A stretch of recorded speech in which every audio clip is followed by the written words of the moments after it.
Back in the ring, Lee is completely baffled, and while he stands there confused, Gaara says in the creepiest voice possible, "I hope you haven't finished entertaining me. We haven't had enough blood."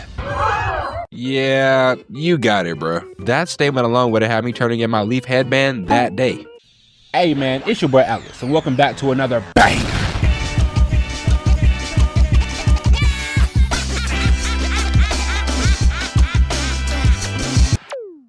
Today, we are talking about Naruto, and more specifically, the Chunin exams arc, where Gaara takes on Rock Lee in a one-on-one battle. So if you have not yet seen episodes 48 through 50 of Naruto, spoiler warnings ahead. And without further ado, it's time to get unhinged.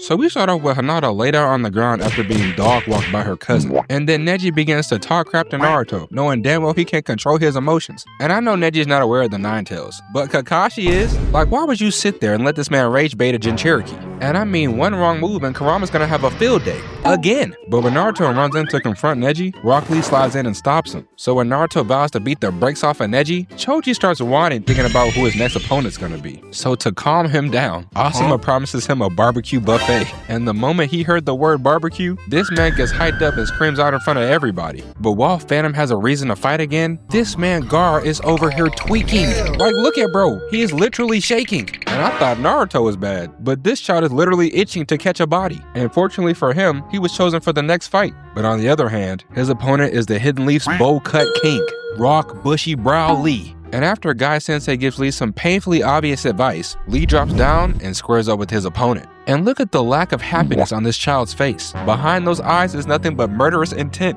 And as everyone watches with anticipation, Gaara and Lee stare each other down. And moments later, the match begins. And off the rip, Lee runs in and attempts to leap Hurricane, but he hits straight sand. So now he has to flip back to avoid getting caught in it. But Bushy Brow is unfazed as he runs back in and attempts to hit Gaara. But this man Sand is playing lockdown defense. And on top of that, it starts to attack him too. So now Lee has to defend and attack at the same time. But that's not even the worst part, because this man Gaara is not even looking in his direction. Like bro, you were literally shaking to fight 2 minutes ago, and now you're over here aura farming in front of the nuts. And look at Puppet Boy over here cheesed up. You better wipe that gram before I get Kisame to splash your brother with some water. But anyways, back in the ring, Lee is completely baffled, and while he stands there confused, Gaara says in the creepiest voice possible, "I hope you haven't finished entertaining me. We haven't had enough blood." Yeah, you got it, bro. That statement alone would have had me turning in my leaf headband that day. And mind you, most of these kids are either 12 or 13. And at that age, you should be only concerned with field trips and Pop Tropica. But no, Lee's over here fighting a red-haired demon. Literally. That is the nickname Gaara received from his own father. And moments later, Lee gets snatched by the sand and flung into the wall. But he runs back in and continues throwing hands. But as the sand attacks him, he flips backwards to avoid it. But he eventually slips as it comes crashing down on him. And when everyone thought it was over, this man dodged it and landed above them. And this is when Guy Sensei gives him a thumbs up and tells him to take them off. And when Lee sits down, he reveals his leg weights. And as he holds them up in the air, everyone's standing there confused like, what is that supposed to do? But the moment he lets them go, they fall to the ground and explode on impact. And when he dashes in, Gaara could barely believe his eyes, because now he's breaking through his sand barrier. And Lee is moving so fast, Gaara could barely keep up. And while he's over there dazed and confused, Lee flips in the air and booms him in the face. And everyone in the building is in complete shock.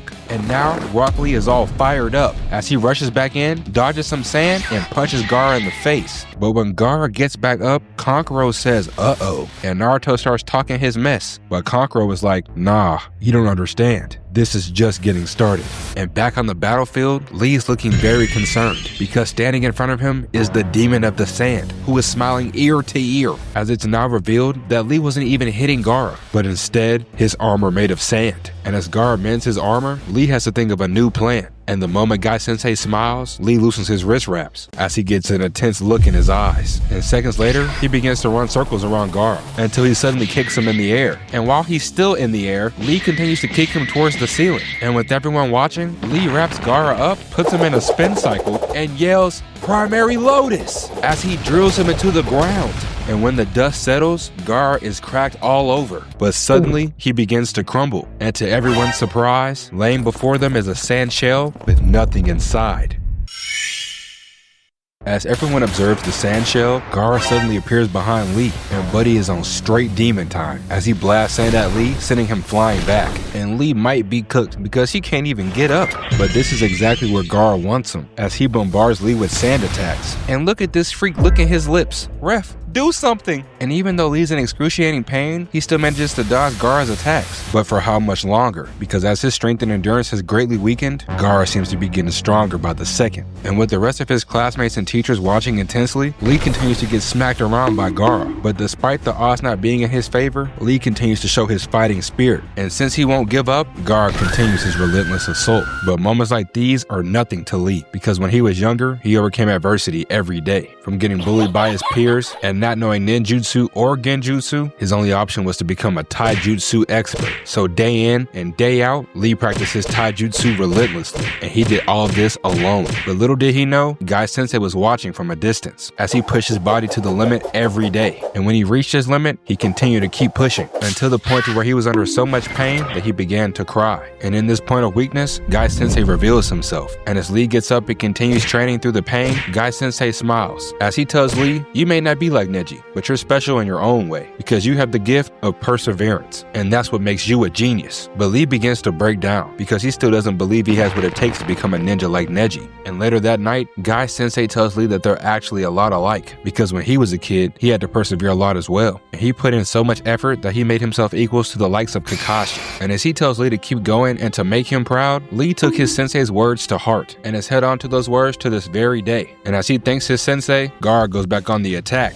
But Lee begins to smile and dodges every single one. And as everyone stands in shock, it's finally time for Lee to fight back. And as he stands before Gaara, he's suddenly shrouded in immense pressure. And as chakra begins to flow through his body, Lee does the unthinkable. And with everyone watching his power increase, Lee has now opened the third of the 8 chakra gates, the Gate of Life.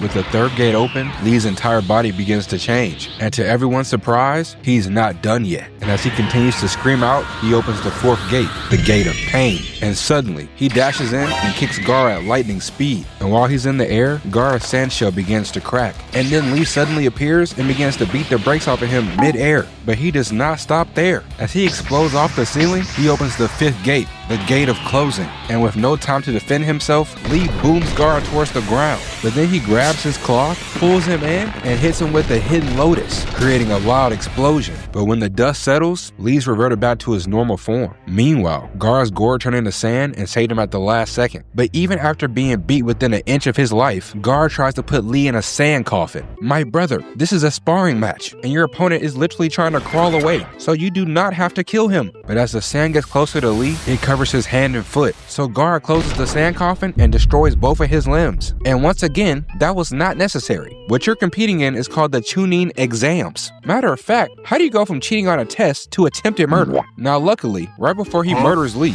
Guy Sensei steps in and saves him. And luckily he did, because based off of the look on his face, Gaara and everyone he came with was not leaving there alive. And let me get this straight. You decided to pull up to the Hidden Leaf Village, which is known to produce S-tier crash outs, and attempt to kill one of their pupils in front of them? And not only that, they damn near have on the same fit. And you thought Guy Sensei was gonna let that slide? Oh nah. But as Gaara gets up and walks away, they all turn around to see Lee barely standing. And when Guy Sensei walks over to him, he begins to cry. Because Lee's not even conscious. His body got up from pure willpower alone. And even though he got back up, Guy Sensei did intervene, which disqualifies Lee and makes Gaara the winner. And now, with the match officially over, Lee gets put on a stretcher as one of the medical ninjas tells Guy Sensei that Lee received so much damage that he'll never fight again. His days of being a shinobi are over. And I don't want to believe it. My boy Lee cannot go out like this. Like, why did it have to be him? Why couldn't it have been 10-10 or Kiba? And as they carry my boy off, Guy Sensei begins to break down. But now it's time for the next match, which is Choji versus Dosu, who was secretly sent by Lord Orochimaru to test Sasuke Uchiha. And with Orochimaru's plan underway, the 10th and final match is about to begin.